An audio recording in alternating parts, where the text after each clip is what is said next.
Sir, మేమే రాష్ట్రం అన్నది మీరు పట్టించుకోలేదు. ఆపదలో చిక్కుకున్న మా అబ్బాయిని ఆంధ్ర విద్యార్థులతో పాటు రక్షించి మీ అధికారులు మా ఇంటి వరకు తీసుకొచ్చి దింపారు. మీరు చేసిన సాయం జన్మలో మరవలేము అంటూ ఆ తెలంగాణ విద్యార్థి తండ్రి ఆంధ్ర ముఖ్యమంత్రి చంద్రబాబుతో ఫోన్లో మాట్లాడుతూ బోరున విలపించారు.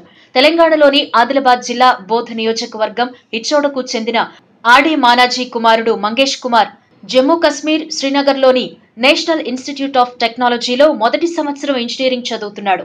ఈ మధ్య శ్రీనగర్కు వరదలొచ్చి ఎన్ఐటి ఉన్న ప్రాంతమంతా మునిగిపోయింది. ఆ సంస్థలో చదువుతున్న తెలుగు విద్యార్థులు తిప్పలు పడి లడాక్ పట్టణం వరకు రాగలిగారు.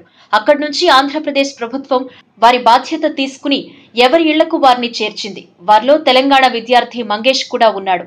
అప్పటికే మంగేష్ తల్లిదండ్రులు కొడుకు ఎక్కడున్నాడో తెలియక అక్కడ కమ్యూనికేషన్ వ్యవస్థ చిన్నాభిన్నం అవటంతో ఫోన్లు అందక 4 రోజుల నుంచి తీవ్ర ఆందోళనలో ఉన్నారు. ఆ సమయంలో కొడుకు ఎటువంటి ఇబ్బంది లేకుండా ఇంటికి రావటంతో వారి ఆనందానికి అంతు లేకుండా పోయింది.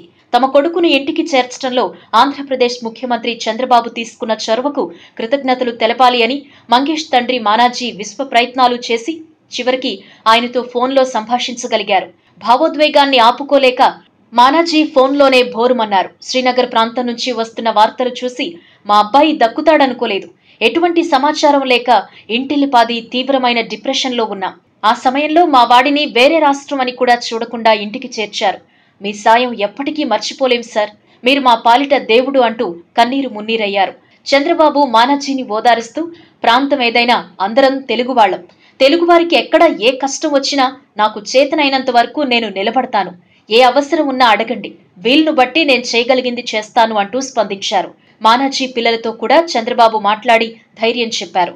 ఈ విషయాన్ని మానాజీ ప్రఖ్యాత దినపత్రిక ఆంధ్రజ్యోతి విలేకరితో పంచుకున్నారు.